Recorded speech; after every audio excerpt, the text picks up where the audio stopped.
Happy Wednesday. Good morning. I wanted to open up a little bit to a lot of people out there that may have suffered from the same circumstances as I have in the past year, and I wanted to start a new chapter, a new leaf. The tables have turned for me to do this, and I'm ready to seek out and share a little bit about my story and about more in depth of what goes on. And this whole series is going to start up in May, and it's going to be called Out of Hell into Life.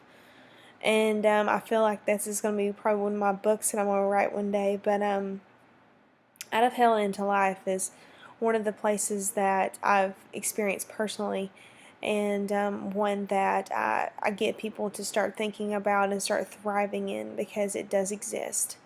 Those that you can get out of hell. You can quit feeling like you do. And this is something that takes a lot of practice, but it takes a really open heart and a really open mind to want to change your life. So to start off this a little bit, I kind of want to go into depth of my eating disorder and the things that really affected me whenever I was being challenged to not feel as great as I did today.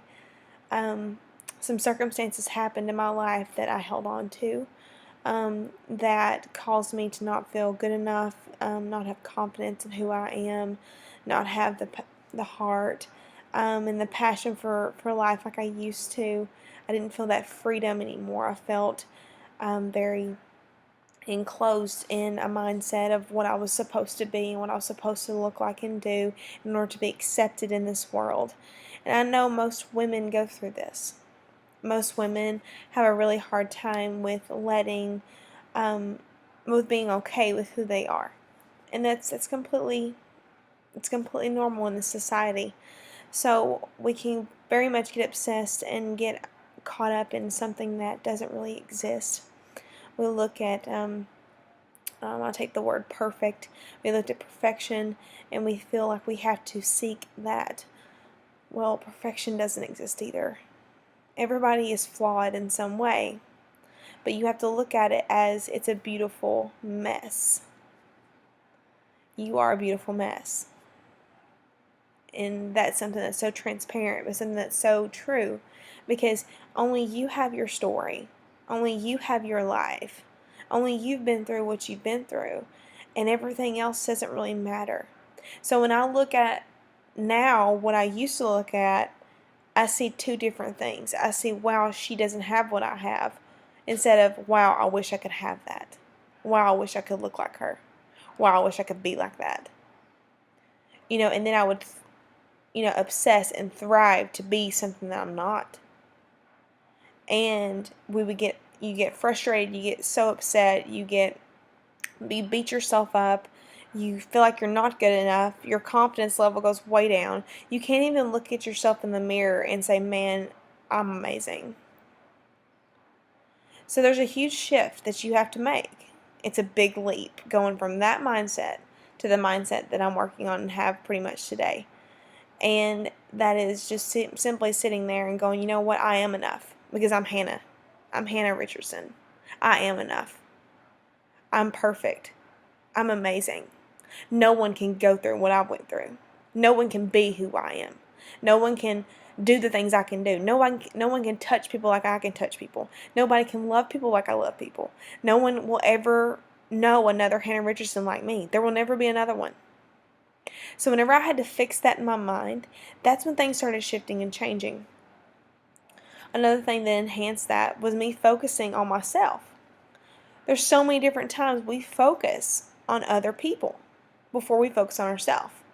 So in that process of focusing on making sure the kids are, took to school, make sure, the family's fed, making sure I'm doing all the church activities I need to be doing, making sure I go to ball practice, making sure I do this, all this running and raving, when do you ever sit down and look at yourself and go, and touch your heart and just be like, oh, this is me. I need me time for a minute. We don't.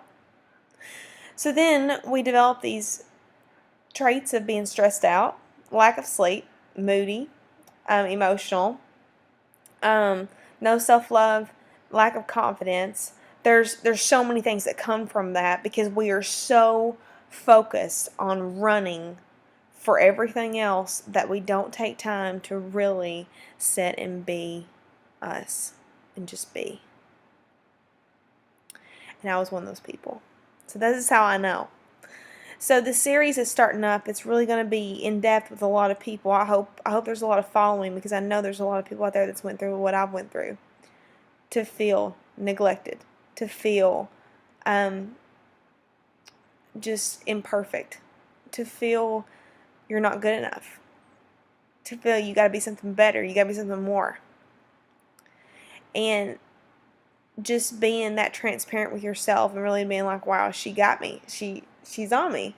And that's what I'm here for. That's what I was designed to do, is to help you break through that person and get to authentically where you need to be. And that's to have wholehearted living, to live in wholeheartedly in life, be vulnerable, be fearless, and be confident in who you are, because anything that comes your way, are you going to get through it? Absolutely yes. You will get through it. You will conquer, and you will be great. So don't settle for that feeling you feel right now. Don't settle for this is what it is. It's, I don't know how to fix me, because that's not true. You do know how to fix you. You just got to put forth the effort to want to fix you. Just as I have. And I'm still fixing me. And I will always fix me, which is a beautiful thing. You will never get to your arrival. You will never arrive. Even when you're laying in your grave, you're done. That's it. But through that process, until then, you're still growing, you're still developing, you're still learning about you. So don't feel lost anymore. I'm right here to help you. And I look forward to this journey with you. Happy Wednesday.